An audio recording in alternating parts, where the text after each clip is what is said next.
On today's Locked On Thunder podcast, SGA debuts in the NBA All-Star Game, Josh Giddey and Jalen Williams steal the show at the Rising Stars, and is there any way to fix the NBA All-Star Weekend? We'll talk about all that coming up on today's Locked On Thunder podcast.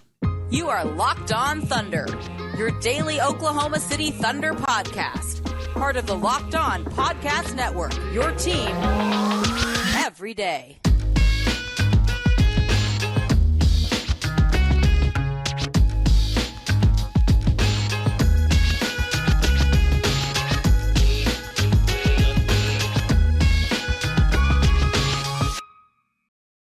Let's get it going on the Locked On Thunder podcast on the Locked On Podcast Network, your team every day.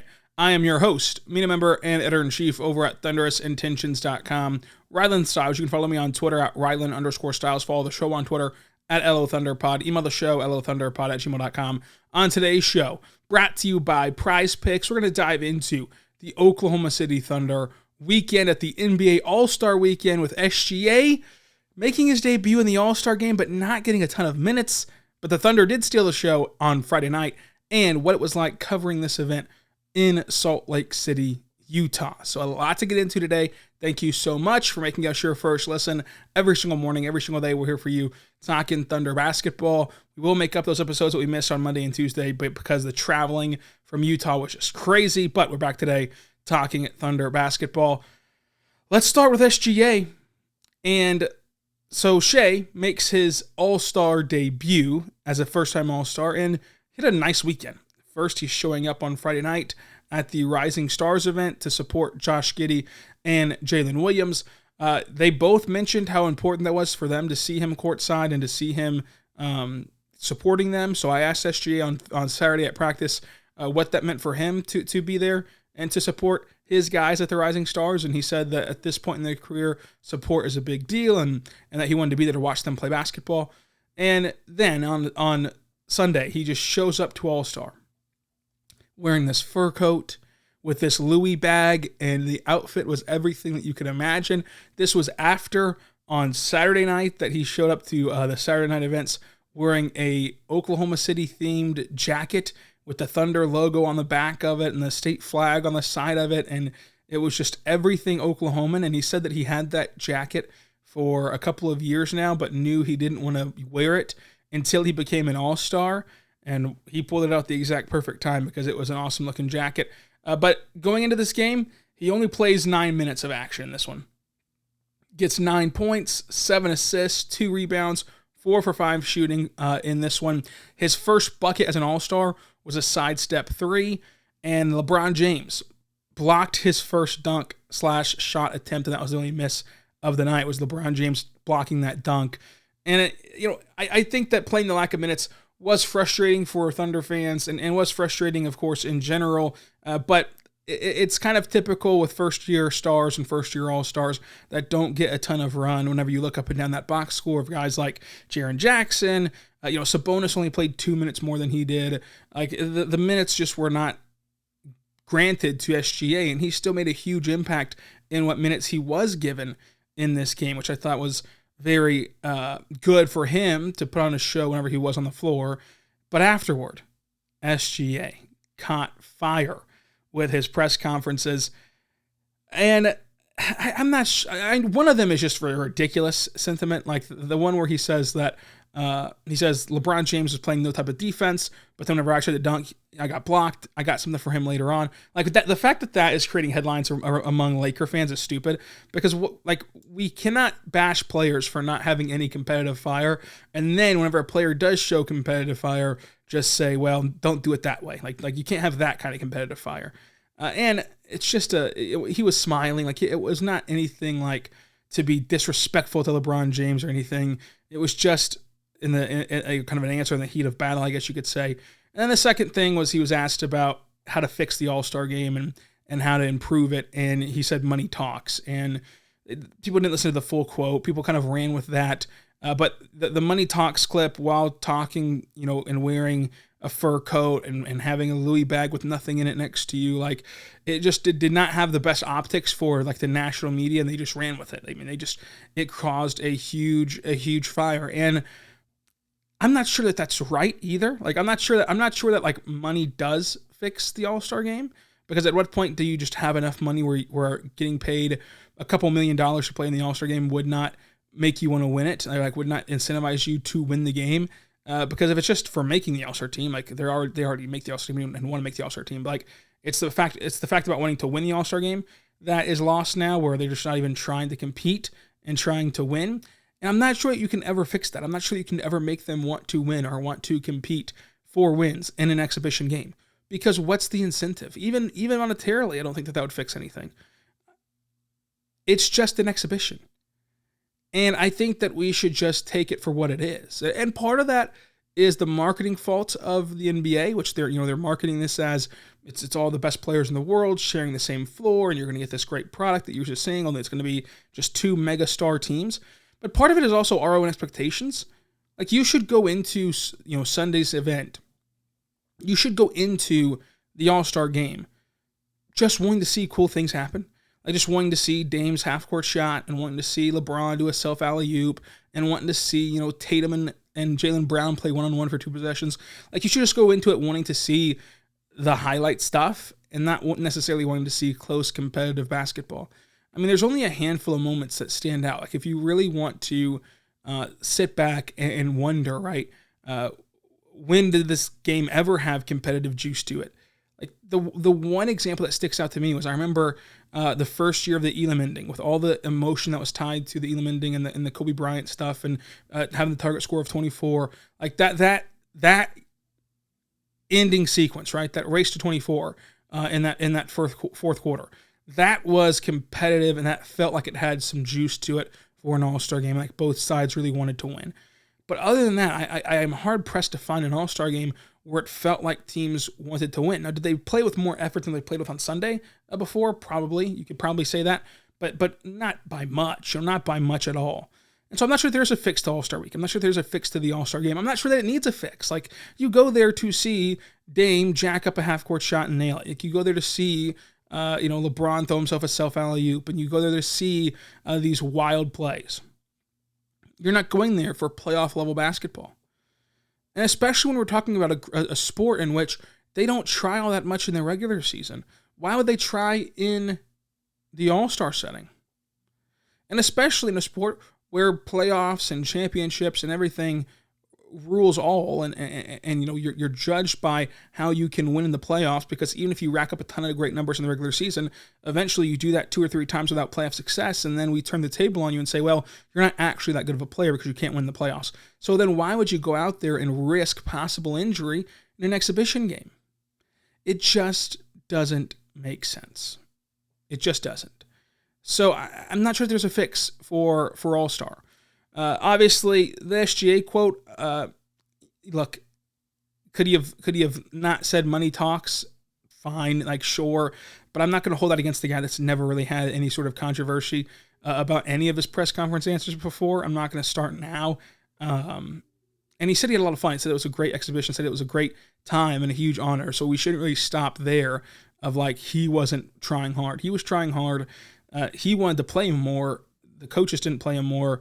And, it is what it is at that point, right? Like at that point, it is what it is. He played the best that he could in these minutes, and he took it very seriously. And you could tell that from the practice the day before, from the answers the day before, and from the answers afterward about how much of this meant to him. It was very serious for him. But for other guys like that are in All-Star game number 12, 15, 13,000, it's just kind of old hat at that point, to where I'm not sure you can ever truly regain any sort of competitiveness in an All-Star setting, and I'm not sure that you need to.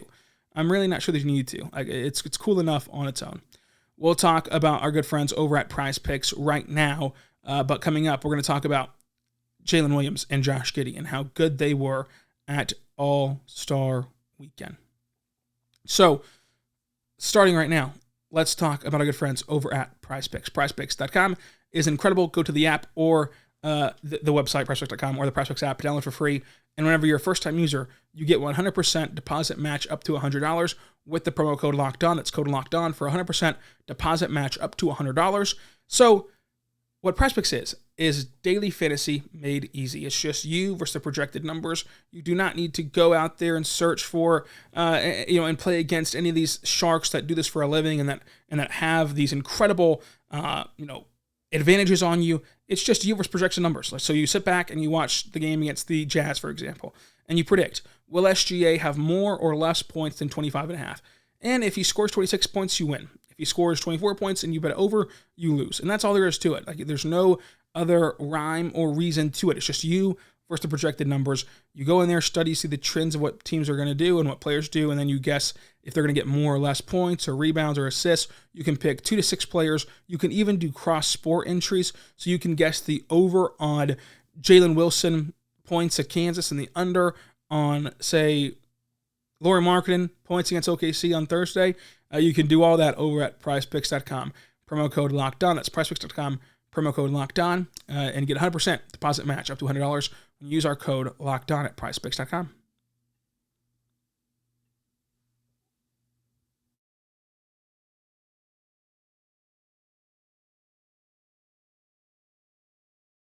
We are back on the Locked On Thunder podcast, on the Locked On Podcast Network, your teams every day. I am your host, Rylan Stiles. You can follow me on Twitter at Rylan_Stiles. Follow the show on Twitter at LOThunderPod. Email the show, LOThunderPod@gmail.com. On today's show, we're talking NBA All-Star Weekend. We're talking about how to improve the All-Star game. And right now, we're talking Jalen Williams and Josh Giddey. Look, these guys were awesome on Friday. Especially Josh Giddey. He really stole the show. In the first game, they played 2. They played the semifinal game against Team Ignite. It's called Team Jason Terry, but it's like all the G League All-Stars and the G League Ignite team.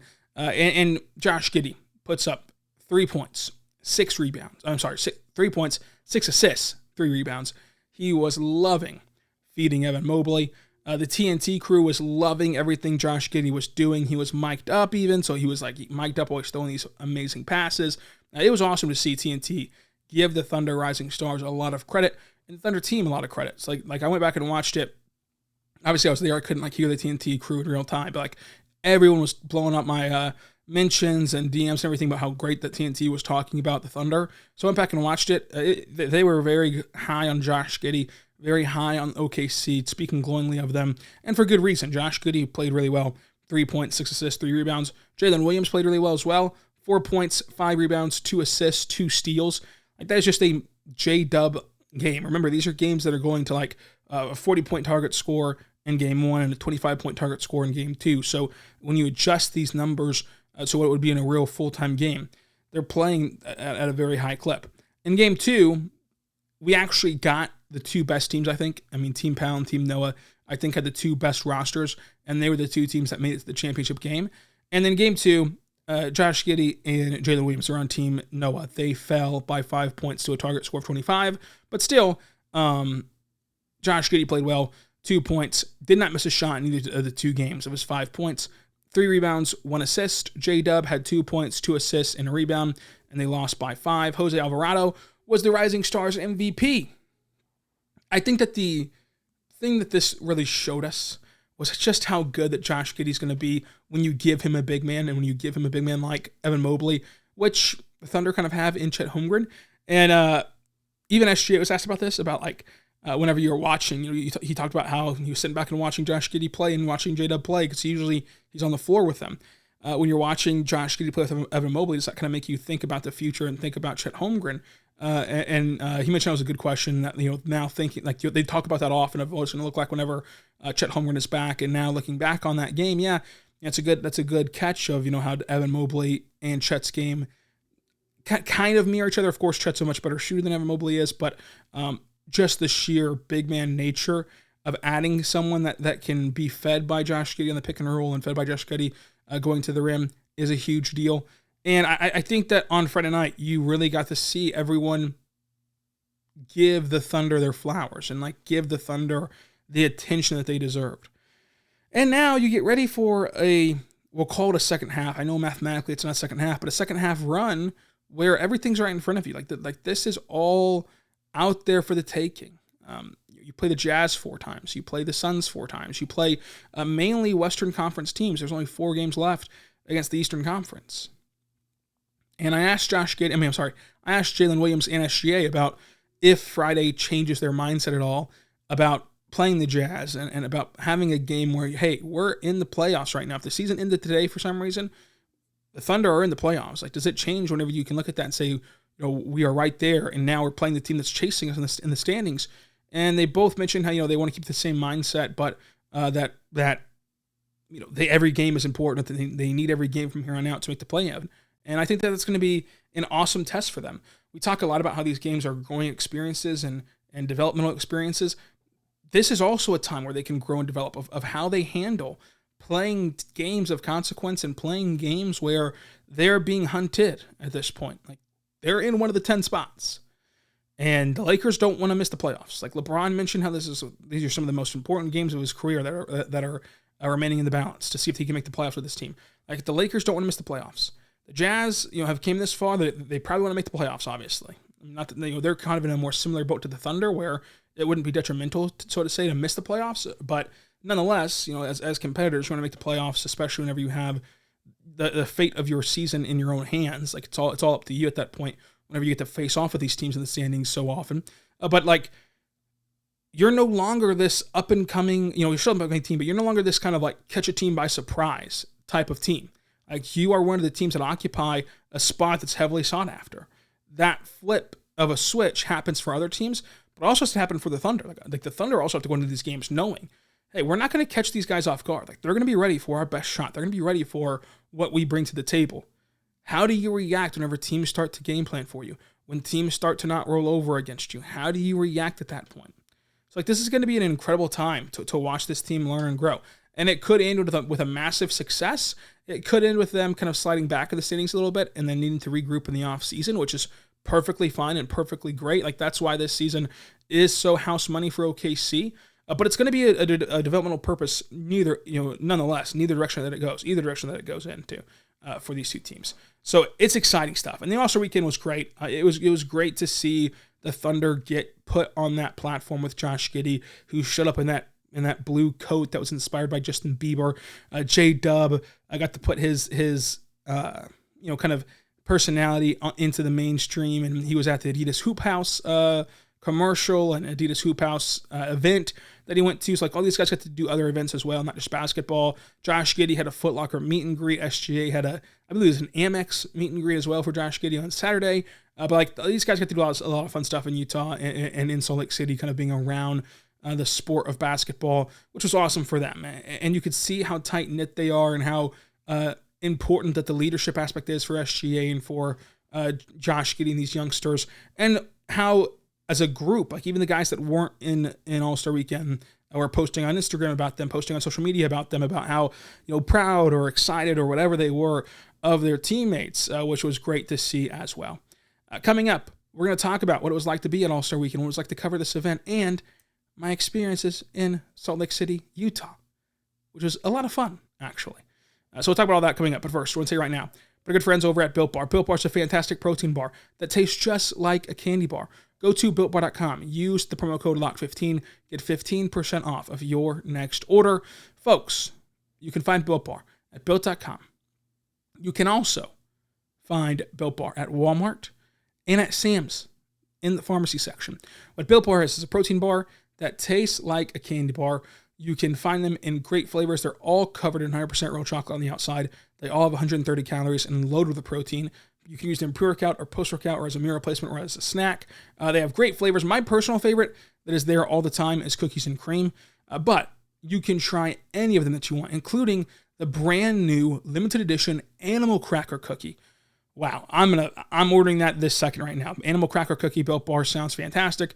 That one only has 140 calories and 17 grams of protein. They also have maple donut. They have lemon dip cheesecake. They have grasshopper cookie. And then they have their staples that are there year-round, like churro, like coconut marshmallow, like salted caramel, double chocolate, peanut butter brownie, chocolate almond. They even have raspberry and cherry barcia as well, for if you want more of a fruit kind of taste with that chocolate on the outside. So check it out today, Built.com.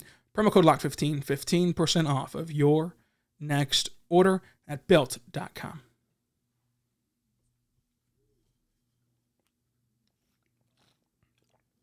We're back on the Locked On Thunder podcast. On the Locked On Podcast Network, your teams every day. Thank you so much for making us your first listen every single morning, every single day. We're here for you, talking Thunder basketball. For your next listen, please check out the Game to Game podcast, a nightly recap show, and across the association in 15 minutes or less. You can find that on the Locked On NBA feed. We're talking All-Star. Now, again, does the NBA All-Star game need fixing? I personally loved watching the draft happen live on the court. That was fantastic. I think that it's a fix that they should have from now on. But the effort was never really a thing all night. It never really is in terms of All-Star games in general. The Elam ending is great, but whenever you get to a point where the Elam ending is even that is out of the realm of possibility for these teams, then at that point it just becomes useless, so to say, for that. But in general, if these two teams were more competitive and playing more closer of a style of game, I mean, it was 150 to 135. Like, if you get more competitive games, the Elam ending could help, as it did that first year.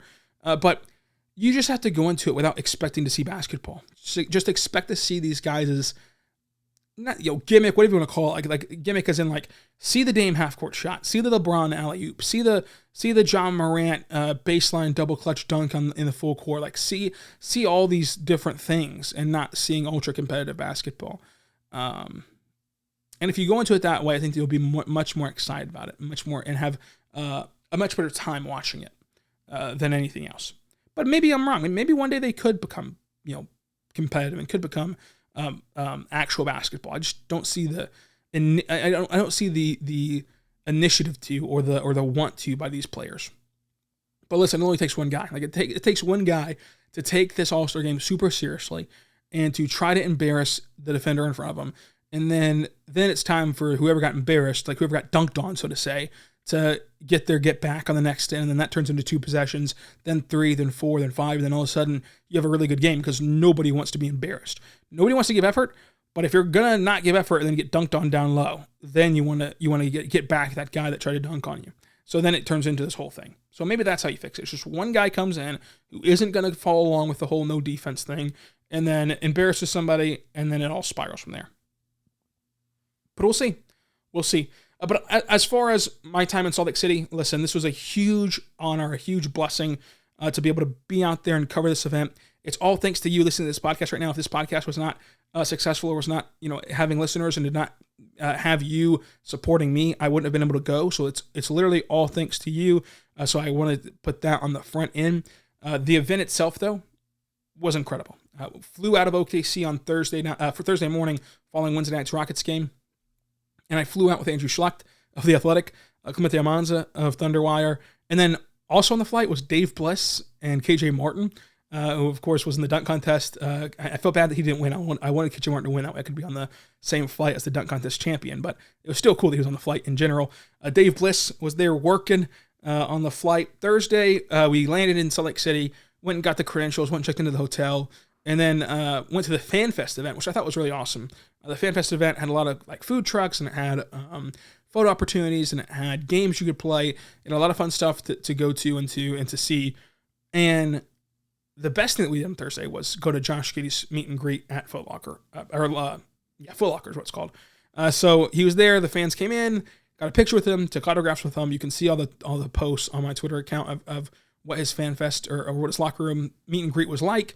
Got to hang out with the fans coming into the event and getting their autographs signed and everything, and waited for him to kind of wrap up. And then he got a shopping spree from locker room, so kind of seeing the shoes he'd pick out and everything. You can go on, I believe it's going to be on Locker Room Social. He recorded some videos for the Foot Locker social media page where he talked about what shoes that he liked, what style of shoes that he likes. So you can go watch that over there. So that's all that happened on Thursday. Thursday, there's not much people in town either.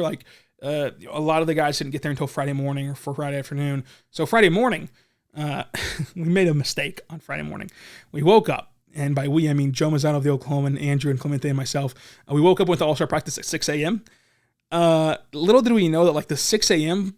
tag on the whole schedule was not for us. It was for the setup of streaming on NBA TV, for example. So it was for those kind of media where they need to get their cameras ready. They need to get their broadcast ready to broadcast the practice and to broadcast media availability. We thought it meant the practice starts at 6 a.m. So Joe, Andrew, and myself and Clemente, we all went to All-Star practice at 6 a.m. Realized quickly nothing's going to happen until 9 a.m. So we just sat there and got some work done, and then went over to media avail at 9 a.m. And then after media availability, we watched them practice. That was a lot of fun. Nick Gallo was actually there as well for the availability. He came at 9 a.m. He had the right time. He was great. So we watched practice. And then after practice, there was really nothing much to do. We got some work done and went over to Vivint Arena, watched the game themselves, and then had dinner at the arena with Clemente and Nick Crane of Forbes. And then after that, went to the media party, and that was kind of it for Friday. Saturday, we did not make the same mistake. We showed up at 9 o'clock, as we should, to All-Star practice and went to the All-Star media avail. And that was awesome. The All-Star practice was East first, and then East went to go to media, and then West practiced, and then West went to go media. So getting to be around those All-Stars and getting to talk to them was cool. Mainly hung out with Shai's media avail because Shai went for like 25 minutes. It's one of the longer ones that Shai's ever done. I had a lot of media interested in talking to him. Of course, we were interested in talking to him, so it was a really good night, a really good morning, I should say, for SGA. And after that, just got some more work done a little bit in the hotel and went to All-Star Saturday night, which was the three-point contest, the dunk contest, all that fun stuff. And then after that was over. That's when the real fun began. We had a media party at like an actual bar, like the Champions Club, and it had like the Larry O'Brien trophy, and it had a lot of cool things to take pictures of. So that was fun to be at for the media party. Then just went to sleep after that. Sunday was All-Star Day. This was like the whole shebang. But Sunday morning, actually, went out to brunch with Andrew, Joe, Daniel Bell of the franchise Black Sports Online, Nick Crane, and then Clemente Amanza, of course. We all went out to brunch, got some more work done after that, went and played Connect 4 basketball, which was one of the FanFest events at FanFest for All-Star Weekend with Joe. And me and Joe had the best or worst game of Connect 4, however you like to look at this. So it was like Connect 4, like a board of Connect 4, only you used basketballs as the pieces you had to make the shot, and then it'd go in and kind of land wherever. So Joe and I were playing, and I made the first shot, and then he made the shot right next to mine. So now we had like side-by-side balls. So then I went on top of mine, and now I'm 2-1. And then we just kept matching each other, going straight up in the air, straight up vertically. And I choked, okay? I made my first three. If I would have hit the fourth one, I would have won. I choked in the fourth one. I missed it. And he hit his fourth one, and he won. So it was a fun game, but it was a very straightforward game of Connect 4. We didn't really block each other or try to block each other, although we should have. But still, it was a lot of fun. Went to All-Star after that. Went to Shai and Luka's presser. They shared a podium at All-Star, and Luka got out of there in a hurry. He had a flight to Mexico to catch, so like he only took like 2 or 3 questions and dipped out of there after the game was over. And then went to the media party again. This time it was at the hotel hospitality room. And then that was it. Monday, I didn't leave until 8:55 p.m., so I had a lot of time to kill on Monday. Cranked a lot of articles on Monday. And then caught my flight, got back home. But it was awesome to be around so many great people, so many stars, both in the media and like NBA stars. That was awesome as well. Getting to talk to like different players, like Sean Marion was there, like even players like that were so cool to be around and talk to. Dr. J, seeing him. It was just awesome to kind of see all the stars that were out there for All-Star. And honestly, I cannot wait to go again next year when it's in Indiana. I think that'll be a lot of fun too. For All-Star Weekend. But again, this is all thanks to you. This is all thanks to those of you that support the podcast and watch and listen and subscribe. I cannot thank you enough for letting this happen. I know this podcast is kind of all over the place, but it was just very exciting to be at All-Star. We'll be back tomorrow with a mailbag podcast. So if you have any questions, drop them down below. Go check out our YouTube channel because there's so many shorts on there of what happened during the interviews with Thunder players and other players as well, talking about the Thunder. So I do not want to miss those. Go check out the YouTube shorts for those interview questions over there on YouTube, Locked On Thunder. And again, tomorrow's a mailbag podcast, so it's all about you. So make sure you give us your questions on YouTube comments or on Twitter at Ryland_Styles. And until tomorrow, be good and be good to one another.